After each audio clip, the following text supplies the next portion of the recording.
ఈరోజు ఇద్దరు బీసీ యాదవ సామాజిక వర్గం సంబంధించినటువంటి సిఐలు, ఒకరు జూబ్లీహిల్స్ సిఐ ముత్తు యాదవ్ను సస్పెండ్ చేయడం, రెండవది భూపాలపల్లి జిల్లా చిట్యాల మండలం సంబంధించినటువంటి సిఐ మల్లేష్ యాదవ్ను ఆ పోస్టింగ్ తప్పించి హైదరాబాద్ రిపీట్ చేయని చెప్పేసి నిన్ననే ఆర్డర్స్ రావడం జరిగింది.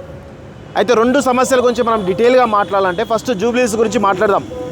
జూబ్లీహిల్స్కి గత 20 సంవత్సరాలు మాకు తెలిసినంత వరకు 20 సంవత్సరాలుగా అక్కడ అగ్రవర్ణాలకు సంబంధించినటువంటి వ్యక్తులే రాజ్యం వెళ్తున్నారు సిఐలుగా. మొట్టమొదటిసారి ఒక బీసీ యాదవ్ సంబంధించినటువంటి ముత్తు యాదవ్ రావడం జరిగింది. అది కూడా ఆయన వచ్చి నెల 2 నెలలు కూడా కాలేదు. కానీ ఇక్కడ జరుగుతున్న విషయం ఏంది, ఏం కారణంతో సస్పెండ్ చేశారంటే కొండా సురేఖకు సంబంధించినటువంటి ఓఎస్డి సుమంత్ను అరెస్ట్ చేయడంలో జాప్యం జరిగింది అని చెప్పేసి కూడా ఆ కారణంతో ముత్తు యాదవ్ సిఐని సస్పెండ్ చేయడం జరిగింది. మేము ఒకటే అడుగుతున్నాం, సిఐ దగ్గర సమాచారం ఉంది, సుమంత్ ఎవరైతే మాజీ ఓఎస్డి సుమంత్ ఎక్కడున్నాడు అనే విషయం రేవంత్ రెడ్డి దగ్గర సమాచారం ఉంది. అది కొండా సురేఖకు సంబంధించినటువంటి వాళ్ళ ఇంట్లో ఉన్నాడు అనేటువంటి సమాచారం రేవంత్ రెడ్డి దగ్గర ఉంది కదా. మరి ఇప్పుడు ఈ పోలీస్ డిపార్ట్మెంట్ను పంపించి మరి ఆయన అరెస్ట్ చేపిస్తారా అని మేము అడుగుతున్నాం. సుమంత్ ఎక్కడున్నాడో ఈరోజు పోలీస్ డిపార్ట్మెంట్ తెలియదా?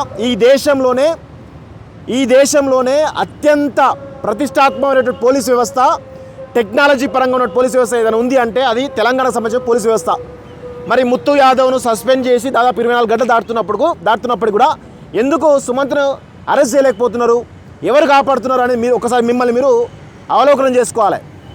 ఇది కేవలం బీసీ సామాజిక వర్గం సంబంధించినటువంటి ఒక వ్యక్తులపైన వేటు వేయడానికి కారణంగా చెప్తున్నది చాలా స్పష్టంగా అర్థమైపోయింది. ఇది కేవలం ఒక యాదవ సామాజిక వర్గం, బీసీ సామాజిక వర్గం పైన రేవంత్ రెడ్డి సర్కారు చేస్తున్నటువంటి కుట్రగా మేము చూస్తూ ఉన్నాం.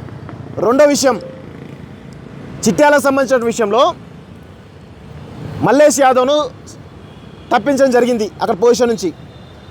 అక్కడ ఎస్సీ ఎస్టీ అట్రాసిటీ కేసు సంబంధించినటువంటి విచారణాధికారి డిఎస్పీ ఈరోజు చాలా స్పష్టంగా మేము ఆరోపించడం, ఎవరైతే నిందితుడో కొక్కిరాల మధువంశీరావును కాపాడుతున్నది ఎమ్మెల్యే డిఎస్పీ అని చాలా స్పష్టంగా చెప్పినాం. మరి ఎమ్మెల్యే అంటే పక్కన పెట్టాను, కానీ డిఎస్పీ పైన చర్యలు తీసుకోకుండా కేవలం మధువంశీరావు పైన కేసు పెట్టి A1గా చూపించి అదేవిధంగా ఆయన అరెస్ట్ చేసినందుకు ఈరోజు మల్లేష్ యాదవ్ను, ఒక నిందితుని అరెస్ట్ చేసినందుకు మల్లేష్ యాదవ్ను ఆ పోస్టు నుంచి తప్పించినట్టుగా మాకు చాలా స్పష్టంగా అర్థమవుతుంది. ఇది బీసీల పైన జరుగుతున్నటువంటి కుట్రగా మనందరం కూడా గమనించాల్సిన అవసరం అయితే ఉంది. బీసీ సంఘాలు, ప్రజా సంఘాలు దీనిపైన స్పందించాలి. అదేవిధంగా ఇక్కడ ఇంకొక చాలా స్పష్టంగా జూబ్లీ సంబంధించిన వ్యవహారంలో మనం కొన్ని విషయాలు మాట్లాడుకోవాలి.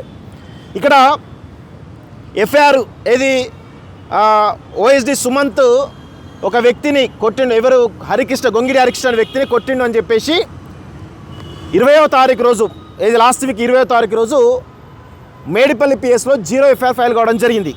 అయితే అక్కడ చాలా స్పష్టంగా గుర్తుపెట్టుకోండి, ఎవరైతే గొంగిడి హరికృష్ణ అనే వ్యక్తి ఎవరైతే కంప్లైంట్ ఇచ్చిండో ఆ కంప్లైంట్ కాపీ నా దగ్గర ఉన్నది. ఒకసారి ఆ కంప్లైంట్ కాపీలో నేను మీకు చాలా క్లియర్గా చెప్తాను. నేను నా మిత్రుడు కిరణ్ కలిసి అని చెప్పేసి 2 సార్లు కిరణ్ పేరు ఆయన ఇచ్చిన కంప్లైంట్లో వాడతాడు. ఈ కిరణ్ ఎవరు అని మేము ఆరాధిస్తే రేవంత్ రెడ్డికి సంబంధించినటువంటి మాజీ పిఏ, ప్రస్తుతం రేవంత్ కోర్టులో కీలకంగా సన్నిహితుడిగా ఉండి వ్యవహారాలు చూస్తున్న వ్యక్తి అని చెప్పేసి మేము చాలా స్పష్టంగా చెప్తున్నాం. రేవంత్ రెడ్డి గతంలో 2021 వరకు కూడా రేవంత్ రెడ్డి పిఏగా ఉన్నాడు. ప్రస్తుతం రేవంత్ రెడ్డికి చాలా సన్నిహితుగా ఉన్నటువంటి కిరణ్ ఎవరైతే ఉన్నారో ఆ కిరణ్ ఆదేశాల మేరకు ఎఫ్ఐఆర్ కాపీలో నేను కల్పితాలు చెప్పట్లేదు, గొంగిడి హరికృష్ణ రాసినటువంటి కంప్లైంట్లో చాలా స్పష్టంగా ఉంది కిరణ్ పేరు. ఈ కిరణ్ రేవంత్ రెడ్డి సన్నిహితుడు. ఈయన ఆదేశాలతోటే ఈరోజు అక్కడ కేసు కట్టినట్టుగా తెలుస్తూ ఉంది. అదేవిధంగా దీనికంటే ముందు, ఇది ఎప్పుడు 20వ తారీఖు కేసు, దానికంటే ముందు మాదాపూర్ పిఎస్లో హరికృష్ణకు సంబంధించినటువంటి వ్యవహారం ఏదైతే ఉందో, గొంగిడి హరికృష్ణ సంబంధించినటువంటి వసూళ్ల చిట్టా ఏదైతే ఉందో, వసూళ్ల చిట్టా మొత్తం కూడా ఇట్లా అందరి దగ్గర వసూలు చేసిండు. ఎవరి పేరు చెప్పి? రేవంత్ రెడ్డి సన్నిహితుడు కిరణ్, ఈయన ఇద్దరు కలిసి చేసినటువంటి లెక్క ఎంత లెక్క తెలుసా? 1,80,00,000 1,80,00,000 లెక్క. ఇది కొంతమంది ఇచ్చిన కంప్లైంట్. మొత్తంగా 10 కోట్ల రూపాయలు రేవంత్ రెడ్డి సన్నిహితుడు కిరణ్, అదేవిధంగా గొంగిడి హరికృష్ణ వసూలు చేశారు. ఎవరి పేరు చెప్పి? సుమంత్ పేరు, కొండా సురేఖ పేరు చెప్పి వసూలు చేసి కంప్లైంట్ ఇవ్వడం జరిగింది.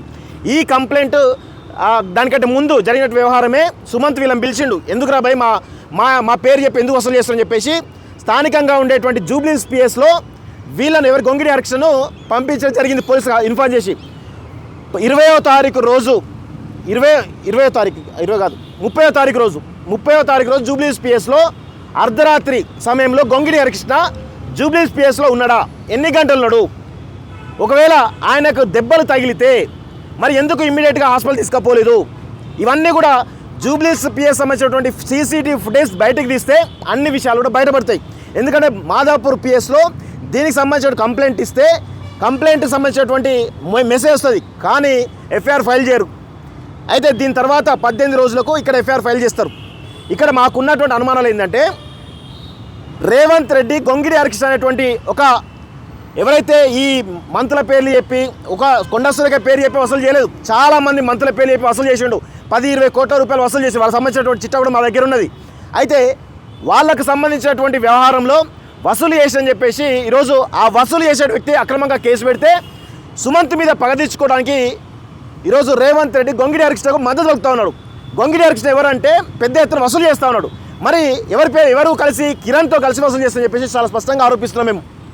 ఇది 100% రేవంత్ రెడ్డి ఒక వసూల్ రాజాకు, అదేవిధంగా తన అనుచరుడికి సన్నిహితంగా ఉండే వసూల్ రాజా ఉన్నాడు కాబట్టి ఇద్దరు కలిసి కోట్ల రూపాయలు వసూలు చేసి మరి రేవంత్ రెడ్డికి మూటలు పంపిస్తున్నారా? దానిలో భాగంగానే ఈరోజు ఓఎస్డీ సుమంత్ పైన పగదీర్చుకోవడానికి గొంగిడి హరికృష్ణ అనేటువంటి దొంగకు సద్దులు కడుతున్నారు రేవంత్ రెడ్డి అని చెప్పేసి చాలా స్పష్టంగా మేము ఆరోపణలు చేస్తున్నాం.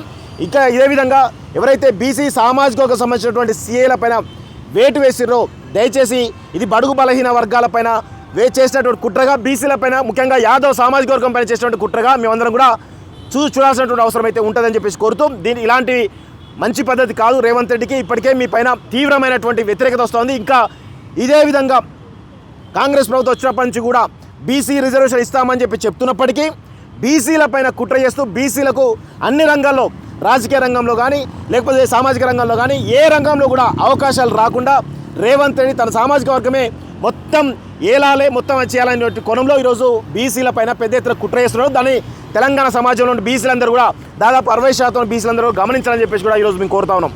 Thank you very much.